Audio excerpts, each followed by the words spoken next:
Super. Okay, so welcome everyone to the Techspert.io monthly webinar.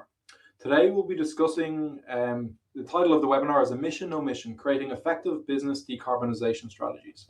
And so for the next 45 minutes or so, joined by some esteemed panelists, we'll be discussing how businesses are approaching, thinking about, and now actioning on effective decarbonisation strategies. So why this is of interest now, how we go about it most effectively, and what are some of the interesting innovations or adaptations we're likely to see over the coming years within this space.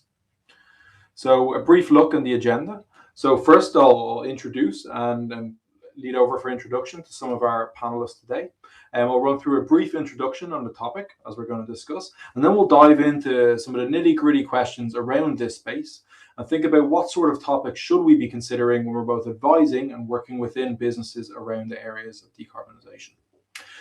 If you have any questions at all during this, please pop them into the right and we'll come to them near the end. And in addition, at the end, we will also send a recording of the webinar, so please feel free to share it on, or if you have any further questions, you can come back to us. Now, today we were to have two esteemed panelists joining, but fortunately we've had some slight pandemic-related Zoom issues, and so Marcelo has not yet joined us.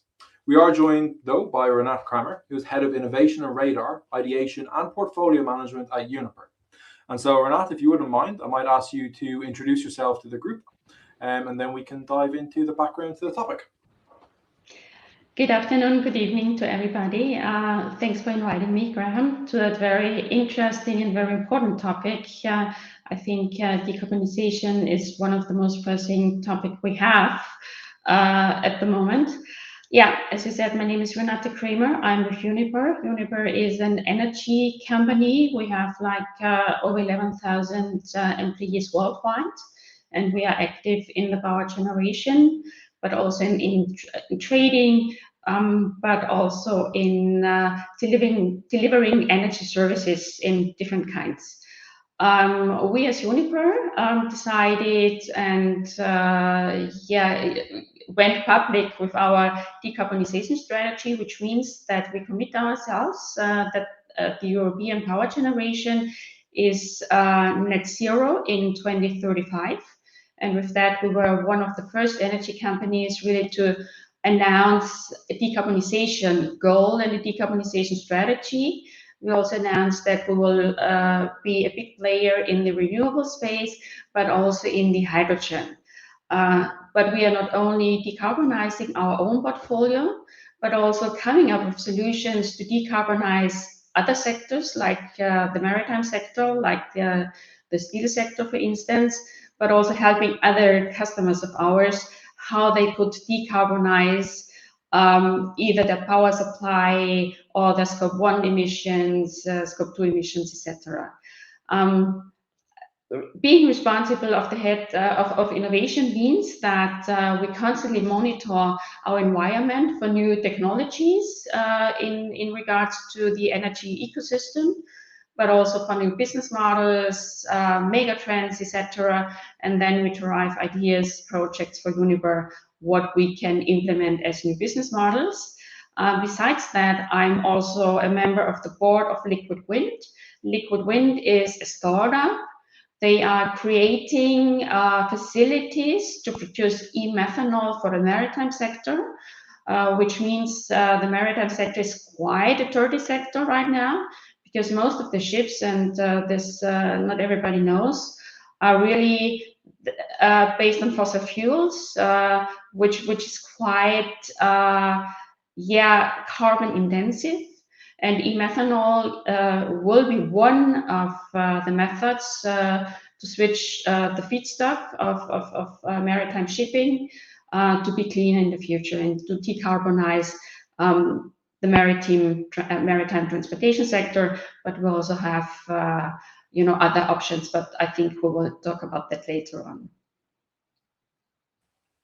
Super. Thank you very much, Renate. I'm really thrilled to have you involved in this conversation. I think obviously both with your role with Uniper as a large organization involved in this space, and as well how kind of early you've decided to act and decided to be public about what you're doing within the space, which obviously shows quite a bit of foresight.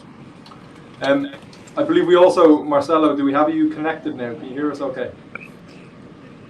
Guys, I am very sorry. There is some. I have the place I live. Can you hear me? Yeah. Yes, I can. Okay. And if you're able to I'm hear very us sorry. okay. I live on the mountains in Rio de Janeiro. We had severe storm last night, and all the power internet went away. I had an enormous difficulty finding a signal, and my road down to the civilization had several trees falling and interrupting, and the mayor is right now removing the trees. I cannot go down. So I'm afraid it's going to be very. My connection is extremely bad. Can you hear me? We can indeed. So we can see how we go, Marcelo. If you can hear me okay, because we can hear you, would you mind introducing yourself and your background? Yes, I can hear you. Can you hear me? Right? Okay. My name is Marcelo de Andrade. I have been involved in sustainability for 37 years. I started in 1985 a sustainable development agency, nonprofit. And we worked over 37 years in 66 countries around the world, and we build economies as at the base of the pyramid. And this is the missionary hat. The mercenary hat is I have founded Earth Capital, several other financial ventures, but the most present one is Earth Capital, the largest private equity firm in the world, fully exclusively designated, focused on sustainability. And we work also globally, and we are deploying something near $2 billion in assets in equity into sustainability assets around the world. I mean, as a summary, is this enough? Yeah, thank you, Marcelo. That's perfect. We somewhat have an image, so we'll see where we get to from a technological management point. But thank you very much for the introduction, and I'm thrilled to have you join us. What I'll do now, so I'll just go through a couple of slides as to why we're so keen to have this conversation right now. A little bit of an intro to Techspert.io and what we do as a company. But then really to kick off, we'll start asking our panelists some questions on their perspectives as to why we're having this discussion and what are some of the interesting trends within it. So if I move on to the next slide now. So first of all, decarbonisation really is about how we remove carbon from the atmosphere and how we look at decarbonise our business to improve or reduce the negative impact businesses are having on the climate today. So you'll see it kind of coming up quite often in the news. We had COP26 in Glasgow not too long ago. But most importantly, we're beginning to see increasing amounts of public, private, and kind of regulator pressure for companies to develop and act in the most decarbonised and environmentally friendly manner. So within this conversation today, then, we really want to dig into why decarbonisation is something that businesses are and should care about. We want to talk a little bit about some of the different approaches that we can look at using or can look at considering to decarbonise supply chains in particular. And then we'll also look about how this links through to reporting requirements, regulatory requirements, and ultimately how this feeds future innovation within the space. So then briefly on Techspert.io. So thankfully, I think most of you are probably aware of our company. So Techspert.io, we're very much focused on how we improve the access and flow of information and knowledge globally.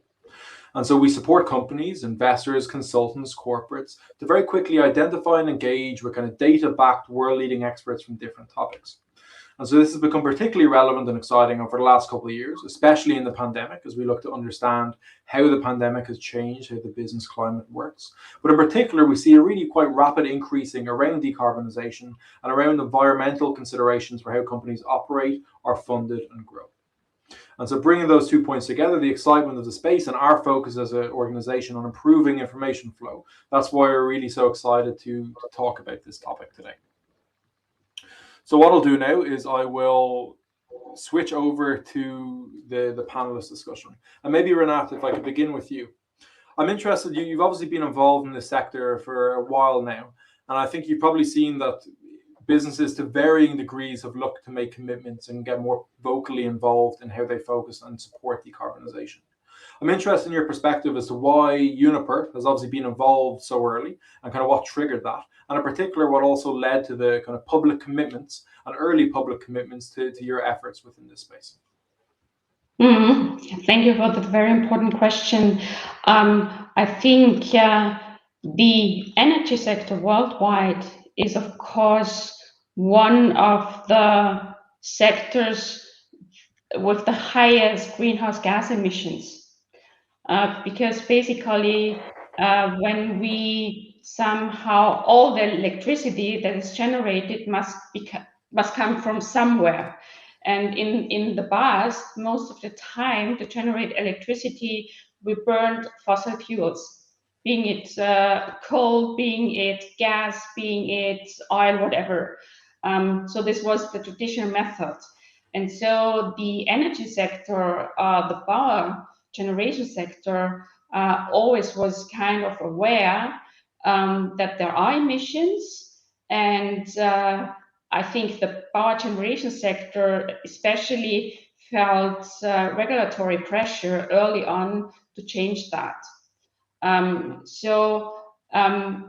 This sector was one of the first one who was part of the EDS, of the certificates that the power generation sector had to buy. So got some kind of certificates, but also had to buy certificates because there are certain thresholds. You get some kind of certificates, but when you're above the thresholds in terms of CO2 emissions, you have to buy the certificates. So basically, first it was regulatory pressure. But secondly, and I think that affects every business as well, so you have the regulatory pressure, you have the political pressure to decarbonize. But I also think the second thing is that we all know climate change, it's happening, and it's, all the different sectors, they are contributing by these greenhouse gas emissions, that we have the climate change. And so besides the political and the regulatory pressure, there is enormous pressure out there from the consumer, from the society side. I mean, it's not, I'm not only talking about Fridays for Future. However, I think Fridays for Future and similar organization put a big pressure, or just made the society and the end consumer aware of that we have a problem and that we have to do something. And I think now more and more consumers are very conscious, for instance, to buy green electricity. They would like to know, okay, so whenever I use electricity or power at home, it should be green. It should come from renewable resources. But also other companies out there, they feel the pressure from the end customers. They feel that, for instance, I don't know, that the Apple phone, when it's shipped from one location to the other, it should be done resourcefully, or it should be recycled, etc., because this all helps to save our climate and to save our future. So this is the second part, the society, the end consumer. They are very well aware of it, and they put pressure on the businesses. The companies itself, I mean, we would like to be good citizens. So some companies set their own targets, like, for instance, Microsoft, or like, for instance, Amazon. They themselves gave, ahead of the regulation, themselves the goals to be net zero, etc. And I think that's very important, that also companies feel themselves responsible to do something for the environment. And last but not least, it's the finance and the investment sector. I mean, with all the ESG criteria coming up, that you should invest in the companies who are committed to certain targets, etc. But also, coming back, for instance, to the shipping segment, building such a ship, you need some investment, and this kind of investors, they are putting pressure, for instance, on ship owners, that they have sustainable solutions available. Or also in the travel industry, like Lufthansa and all that kind, and United Airlines, etc. First of all, they see the pressure of the regulator, but also they see that people, if they travel, they would like to travel in a sustainable way. So we are also talking about circular economy, etc. So I think in the end of the day, it's a mixture of many different variables why Uniper, but also why other companies feel they have to decarbonize. On the other hand, we must not forget, since most of the companies are, they have shareholders, and the shareholders, they want to get a return. We are not a non-for-profit company, so we have to tackle both sides. First of all, being green and sustainable, but also, you know, to make money. And so I think, and to invest and to take decisions now, which will have implication 20 years in the future. So just to give you a glimpse, you know, on what's setting the scene, why it's interrelated, etc. We can't go on getting fossil fuels out of our Earth, so to say, because then we will release greenhouse gases over and over again. Thank you. I think it's really interesting points. It's really those three kind of core pillars or dynamics of influencing businesses to act here. It's the political and regulatory point, as you mentioned, also the public point, so what consumers want and how consumers purchase and behave. And then also it's the financial, so where the funding is coming from, how people are assessing they might fund in you, and so on. Thank you. I think we might have lost Marcelo. Marcelo, are you there? Assuming we have, and assuming we'll try and get him back shortly. So Renate, I think obviously it's becoming increasingly imperative that businesses act in some way with respect to decarbonising. I think we're probably getting to an age where most businesses accept they will need to adapt in the future. But once they accept that, very often the question becomes, when should they act? And what, should they be an early mover like you've been a Uniper? Should they be the last laggard one just when they absolutely have to because the regulators force them to? But what's your perspective on how businesses should think about when they might get involved in actively decarbonising? I mean, there is no answer that fits all of the different businesses, sectors, etc. So I think every company should somehow make that decision very consciously. Do I want to be ahead of the pack, or do I want to be the company who is really pressured by politics, by regulator? But these kind of companies also should take into account the risks if they really wait until they are pressured by politics and regulator, what kind of risks they are, you know, taking. Because as I said before, some kind of investments we are doing right now, we invest that, and these are kind of facilities that would run for 20 years, for 25 years. And so if you don't think ahead, and if you don't, you know, predict the possible future, you're really taking the risk of sunken cost. And this could be very costly. You could have problems, you know, financing and getting investments, etc. So I think the least option would be really waiting until it's more or less the last resource, so to say. And in between, I think there are different methods, because basically there are three different things you can do for decarbonization. First of all, you can change the feedstock. What do you mean by that? Changing the feedstock, coming back to the airline industry, for instance. You can, instead of just only using kerosene, you can use sustainable aviation fuels.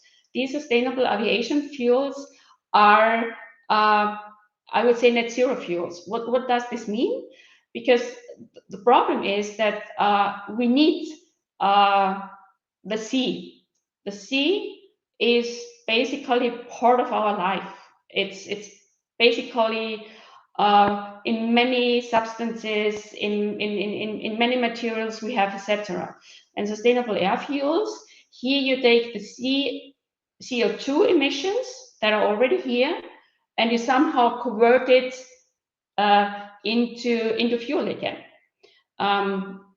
So this means that you don't have to take the feedstock out of the surface again and emit new CO2, but you recycle more or less the CO2. So this is, of course, it's higher cost, but it is a first step when we talk about changing the feedstock. The second method of decarbonization, and you have different options when you're talking about feedstocks. You can, for instance, use biomethane instead of gas. You can use hydrogen, green hydrogen, or at the beginning blue hydrogen instead of natural gas or instead of coal, etc. So changing feedstock. However, you need some adaptation to your turbines, etc. The second thing is you can change the process, because there are processes where CO2 is emitted because the process is like it is. An example is the steel industry or the cement industry. In the cement industry, CO2 is not only produced because they need heat and they need power, but it's part of the process. And for instance, in the steel industry, you can reduce the CO2 emissions by either using hydrogen. So you change the feedstock in iron ore reduction. I don't want to go into that much details, but it's somehow changing the feedstock. But also there's a possibility that you change the whole process, how we produce steel, for instance. And there is a startup, I don't want to make advertisements here, but I think everybody can look it up, Boston Metal. Boston Metal, they are somehow coming up with a new technology, with a new process where there is no CO2 emission, and the production of steel is so to say based on electricity. And when that electricity is green electricity because it's coming from renewable sources, then the whole steel production is decarbonized, so to say. But it's very costly at the time, and we don't know if it will function on a large scale, etc. So when you're a steel producer, you really have to ask the question, what kind of process, what kind of technology is really future-proof? And the first method to decarbonize is energy efficiencies. So we must not forget that we have a huge potential out there. If you save energy, this also contributes to decarbonization. And all these saving methods and measures, we also have to take into account.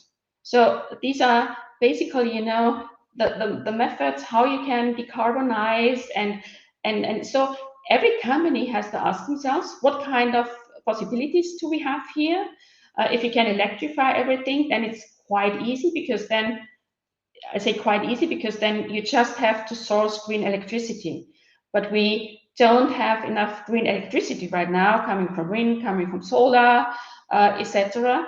So we have to build that kind of capacity. But front runners like some high tech or some like Amazon, Microsoft, etc. Basically, the most important feedstock, I would say, is electricity. So they are at the forefront because they can electrify or switch from, I would say, electricity that has high emissions to renewable sources.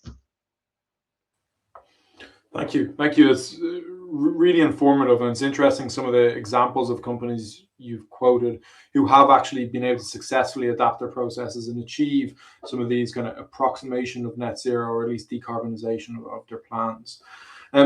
With COP26 not too long ago, obviously there's a lot of attempts to try and set global standards with how businesses approach this. But I also appreciate there probably still remains quite significant geographical diversity, both in terms of a company's ability to decarbonize and what's available to them, but also in terms of what the local regulatory requirements might be for individual entities. So I'm interested from your perspective, Renate, if you've observed any diversity in terms of how companies are able to approach decarbonization in different regions, or if, for example, you've seen companies who have supply chains who are spread over the world, and how you work or engage with partners who might have less of the requirements or regulations around kind of ESG or decarbonization, etc. I think what would not be a solution is, you know, to somehow move your business to other countries where they don't have that strong regulatory pressure. I think this wouldn't make sense and this wouldn't solve our problem. However, I mean, that would be an easy, under brackets, an easy solution. So yes, of course, I mean, there are in terms of standards, how advanced we are in terms of energy transition, and also the natural resources, I would say, are different. For instance, when you are talking about Latin America or South Europe, there is a lot of sun. And of course, there it's easier to decarbonize the power sector because you have a lot of sun, and that's why you can have PV panels, etc. And you can talk maybe about high temperature heat because of this different technologies. So, or on the other hand, in the Nordics, in Europe, you have strong winds, so it's easier to have, you know, wind turbines, etc., running and generating renewable green electricity. On the other hand, I mean, you have many countries like China, like India, where there are so many coal-fired power plants, and to decarbonize that kind of power plants will be very costly as well. But nevertheless, you have to do something there because it can't, as I said before, there is not one country who can do that alone. So I think for companies, first of all, it's very important to know their emissions, to know the different scope 1, 2, or 3 emissions, and then to decide maybe to start with scope 1 emissions because they are the easiest one to measure, I would say. It's not the easiest one to decarbonize, but it's the easiest one to measure. And maybe they should start with, what kind of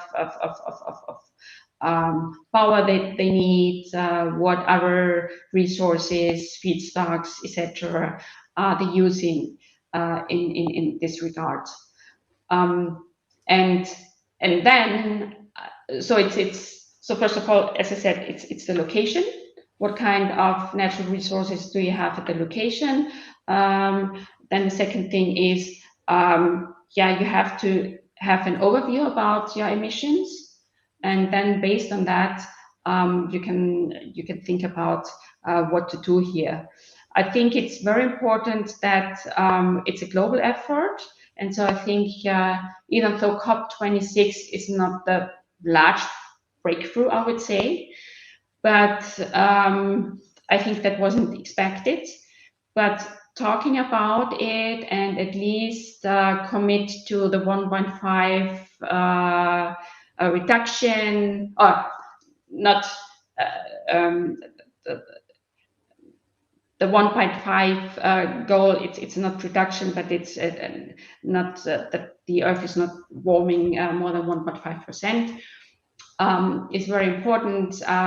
It's very important that they talked about, you know, what kind of thresholds we can have, how can we make sure that the countries are working together, and these kind of things. So, but I think there's a long road ahead, and I also think that it's very important that, for instance, countries like Germany or European countries, that they somehow show that the decarbonization of industrialized countries is possible, and that they invent technologies, that they scale technologies that could be exported to other countries where they maybe are not, where they don't have the resources to do that kind of things, but just they need a technology to decarbonize the industries and the countries.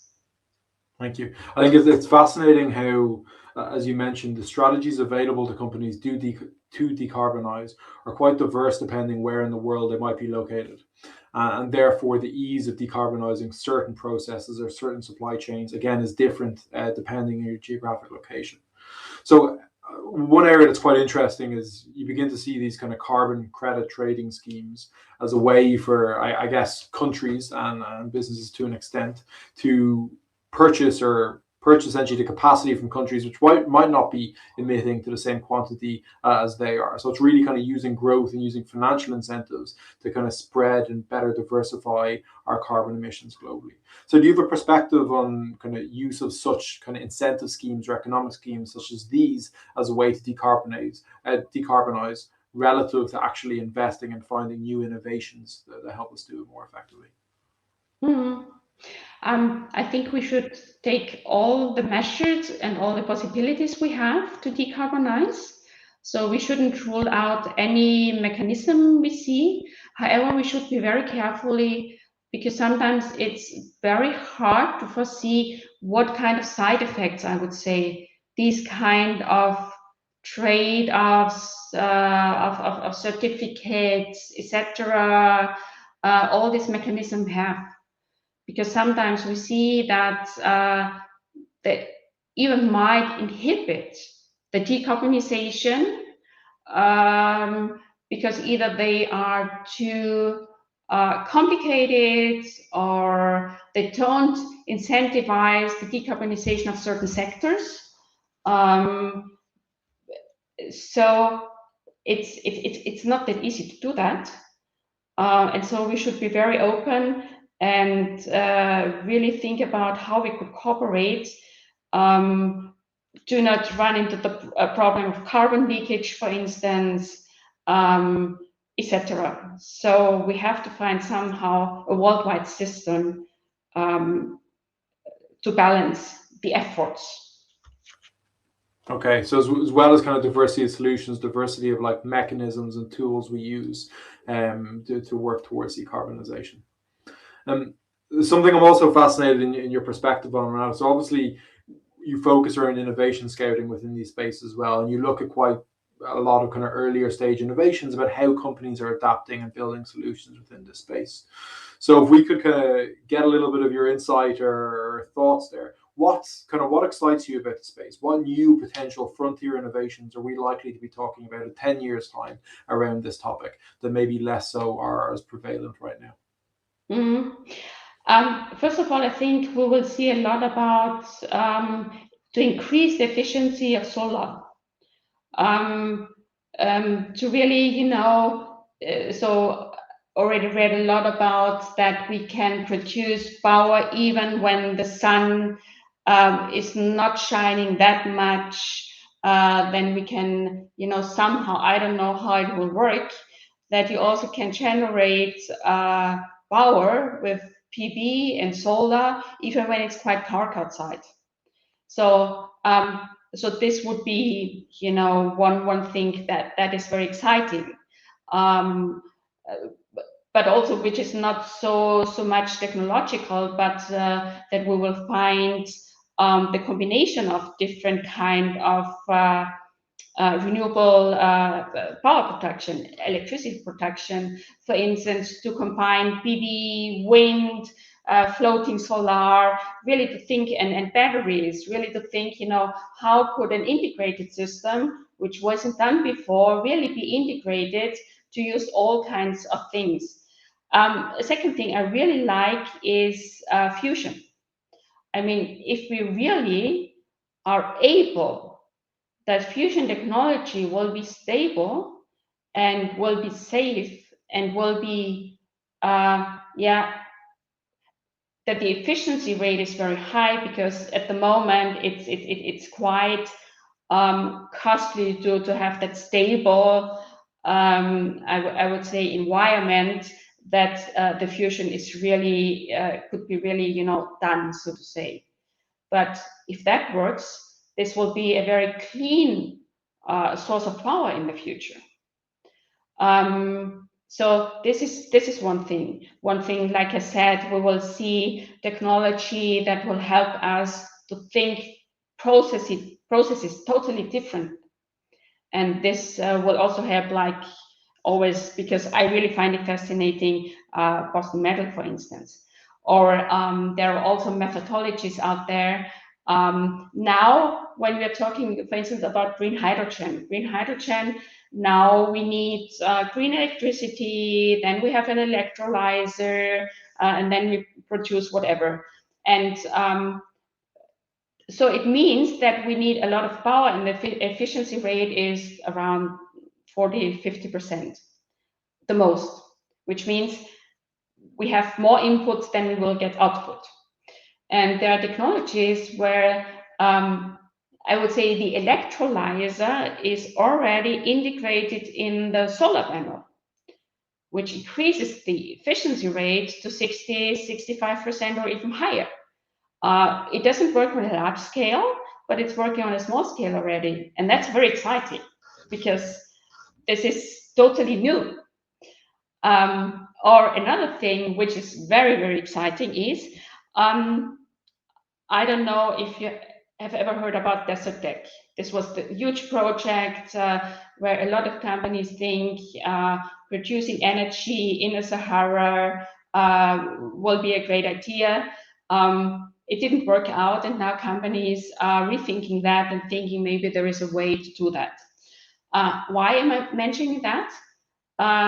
Because transmitting power over a long distance is almost impossible. So we need energy carriers. But there are startups out there who are working on wireless power transmission over long distances. I mean, could you imagine that you produce power in, let's say, in the Sahara, and you transmit it without any cables needed, without any wires needed to Germany, to Great Britain? I mean, if that really works, that's fantastic. These are just, very far ahead. I know I mentioned technologies that are very far ahead, because basically when looking into the next 10 years, we have technologies here. Most of them we just have to scale. Most of them we just have to put together in the right combination that it will work. So I think the IRE, the International, the IEA, International Energy Agency, they said that I think 65% of the technology is already here. We just have to scale it, etc. So that's kind of amazing. We already have like 65% of the solution. Okay, we still need the rest of it, but it's not that nothing is here, that we have to invent everything. Yeah, it's incredible actually, and I guess if you believe that the massively increasing rates of investment within this space do lead to more innovation and more output in terms of building scalable solutions, then in theory we must be in a very strong position to begin to harness some of this 65% of innovation that already exists. I think your points were incredibly interesting there. So we have, for example, getting more efficient at how we harvest things like sunlight or solar power. How we transport it is really interesting. How we store it, and how we actually improve our ability to store kind of large quantities of energy. And then also, for example, what will be pretty revolutionary innovations, which is how we better and more scalably use fusion as a source of energy. All of which, I guess, in theory, could be in the foreseeable future when we have such innovations, which means it's probably prudent for companies to be thinking about how such innovations they could leverage or how it might disrupt how they currently operate. We've a question from Jake in chat. It's an interesting question in relation to, he asked, is it possible to maintain the current size or scale of the aviation industry in particular while still reaching net zero?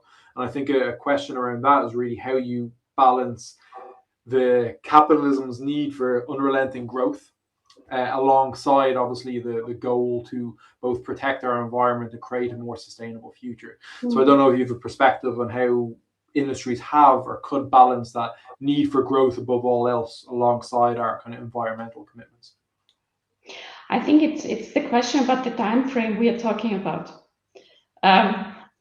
How long we are looking into the future, and how much time, for instance, the global aviation industry has in terms of regulation, pressure, etc.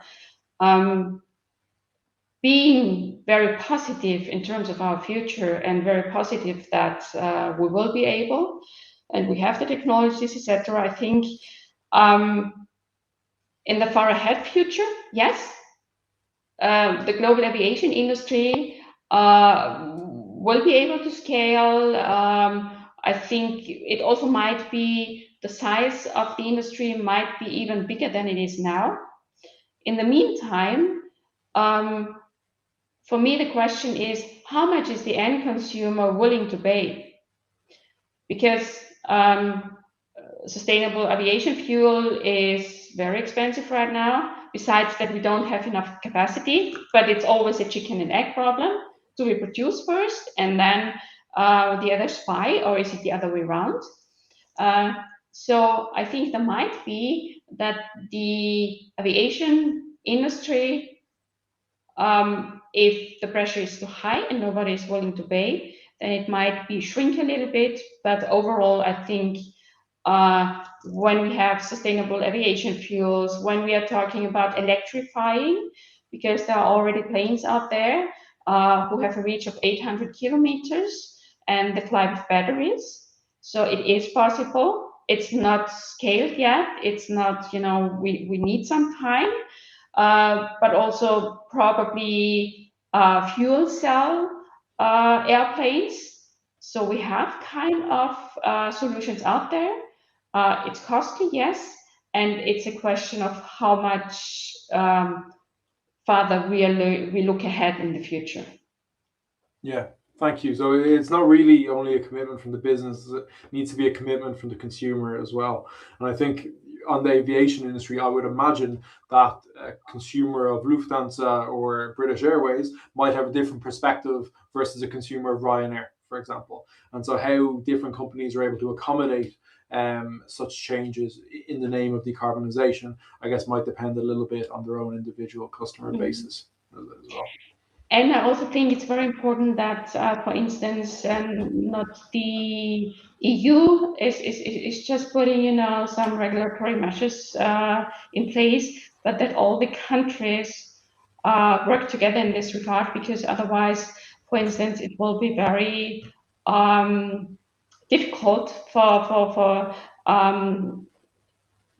companies, for aviation companies within the European Union. They will have a disadvantage versus other airlines that are operating out of other countries where there is not that regulatory pressure for decarbonization. Yeah, that's a brilliant point. So how you create a fair, competitive environment while still moving towards kind of better or more decarbonisation or better impacts on our environment we operate in. Super. Thank you, Renate. I think we're coming up to the end there. So first of all, I'd like to thank you so much for your perspectives that you've shared. I think you work in an incredible position, an incredible company at an incredible time. And I think hearing your perspectives on what's exciting, what companies should be considering is both incredibly useful, but also incredibly timely. So thank you so much for taking the time to chat with us today. Thank you very much. And we could go on, forever. But have a yes. lovely. Super. And for everyone who's joined us, thank you so much. We will share the slides, but also share a recording for you to review later. Thank you for your time, and thank you for being interested in this topic at the moment. No doubt it's something we will continue to chat on significantly over the coming years. All right. Have a great evening and happy holidays to everyone.